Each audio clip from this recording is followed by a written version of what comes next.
वालदेन का बच्चों के साथ ताल्लुक़ अब एक सिनेरियो से क्रिएट करते हैं कि अम, लड़का है जो कि 21 साल का है। हम्म।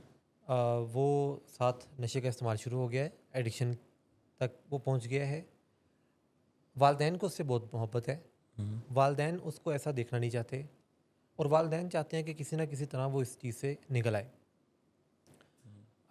बच्चे के मसाइल आते हैं। खैर हम यानी वालदेन इतना इतना बच्चा का है कि बच्चा ये जो नौजवान है इसके जब भी मसाइल आते हैं तो उसमें वालदेन की कोशिश ये होती है कि उसको समझाया जाए। कोई अगर नुकसान हो भी जाए तो उसको कवर करते हुए उसको ये मैसेज दिया जाए कि ना करें। और वालदेन को कभी कभी गुस्सा भी आ जाता है। तो ये जो चीज़ है ये तो एक फितरी जज्बा है या आपका सवाल में ये है कि जैसे जो कवर अप करते हैं बच्चों हाँ, के लिए वो फितरी जज्बा है कि नहीं? यानी ये फितरी जज्बा ही है ना। ये एक अच्छा पॉइंट है जिसको हमने कवर करना था हम्म, कि ये जो इनेबलिंग होती है जो हम्म, बच्चों की जाती है, कि इनेबलिंग का मतलब है कि उनके किसी भी मनफी रवैये को परवान चढ़ाना, उनके मनफी रवैये को जो है वो प्रमोट कर देना, इंडोर्स कर देना ठीक है। अपने एक्शन से, हम्म, ये इनेबलिंग में आता है। इसमें एक बहुत बड़ा रोल जो है ना वो इस बात का होता है कि आपने इसकी बीमारी को या इसके प्रॉब्लम को दूसरों से छुपाया, ठीक। उसकी किसी भी एक्शन के ऊपर पर्दा डाला, हम्म, उसका कवर अप किया। हम्म, और एक तो कवर अप किया तो उसको किसी शर्मिंदगी का सामना नहीं करना पड़ा। जी। दूसरा उसने ये सीखा इसमें से कि मैं कर ही जाऊंगा, ये कवर करते जाएंगे। हम्म, ठीक, हम्म, जैसे एक बच्चा है वो कोई गंदे जूते लेके घर के अंदर आ जाता है जी। और वो चलता जाता है और फ्लोर को गंदा करी जाता है और आप पीछे से साफ़ करी जाएं। हम्म, वो आगे चलता जाएगा और गंदा करता रहेगा, आप पीछे से साफ़ करी जाएं। एक उसने किसी किस्म का कोई उसमें कॉन्सिक्वेंस रेपरकशन नहीं समझा।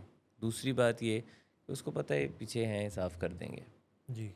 जो भी ट्रैश मैं पीछे छोड़ूंगा उसको क्लीन अप करने के लिए देयर इज़ समबडी देयर। हम्म, सो ये जो बिहेवियर होता है ना जिसमें वालदेन, मैं अभी भी अपने क्लाइंट के हवाले से कह सकता हूँ कि पिछले 3 सेशन से 4 सेशन से मैं उनके साथ इस हवाले से बात कर रहा हूँ कि इसके एडिक्शन को मत छुपाएं। हम्म, चलें, आप एक्टिवली बताना नहीं चाहते, आप ना बताइए, हम्म, लेकिन अगर कोई सिनेरियो आ जाता है आपके जी। सामने जहाँ पे आपको छुपाने में मुश्किल हो रही है तो मत छुपाएं।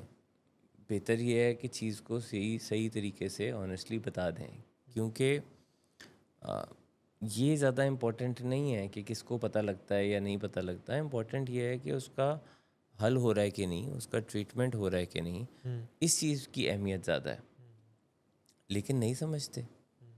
आसानी से तो वालिदैन इस चीज़ को बिल्कुल भी नहीं समझते। उनका ख्याल होता है कि नहीं नहीं, बेटर है कि हम इस पे कोई पर्दा डाल दें। जी। तो ये फितरी भी है, लर्नड बिहेवियर भी है। ठीक। हेल्पफुल बिहेवियर तो बिल्कुल भी नहीं, हेल्पफुल तो कहीं से भी नहीं हो सकता ना, ये हेल्पफुल ये है ही नहीं। अम, अब इसकी बहुत सारी मिसालें हैं, मैं आपको बता देता हूँ कि अगर किसी का बच्चा जो है वो ड्रिंक करता है, जी। ठीक है, और वो पास आउट हो जाता है, वो इस कदर ड्रिंक करता है, कई दफ़ा वो पास आउट होता है। और इसमें बच्चों की बात नहीं कर रहा, इसमें आप स्पाउसेस को ले लें, इसमें आप सिबलिंग्स को ले लें।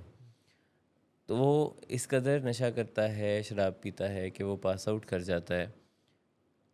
तो उसको उठा के उसके कमरे तक पहुंचा देना, उसके बिस्तर तक पहुंचा देना, उसको कोई कॉन्सिक्वेंस फेस ना करने देना, हम्म, खुद ही से उसके हिस्से की फ़िक्र करना कि ज़मीन पे पड़ा रहेगा तो ठंड लग जाएगी, हम्म, कोई देखेगा तो लोग क्या कहेंगे, जी। ये खुद उठेगा तो क्या सोचेगा, चलो मैं इसको ठीक ठाक करके इसको। क्या सोचेगा माँ बाप बीवी बच्चों के होते हुए मैं नशा करके तो गिरा हूँ हाँ, कि जी ठंड में। इन्होंने अच्छा नहीं लगता। ये दोस्त भी बहुत करते हैं। अगर आप डॉर्म्स और हॉस्टल्स की बात करें जी। तो दुनिया भर में डॉर्मेट्रीज़ में और हॉस्टल्स में ये बड़ा रिवाज होता है पार्टीज़ करने का, हम्म, गेट टुगेदर्स करने का, ड्रग्स एंड अल्कोहल का बड़ा कॉमन जो यूज़ होता है।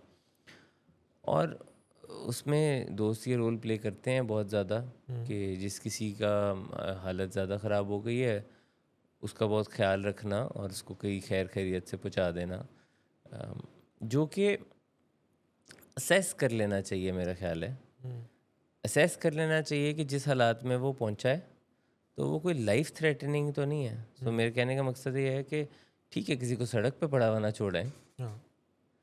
लेकिन अगर वो एक सेफ़र जोन में है, विद इन द बाउंड्रीज़ है और ज़मीन पे पड़ा है या बाथरूम में गिरा हुआ है या कोई ऐसी चीज़, तो फिर उस चीज़ को मत सुधारें।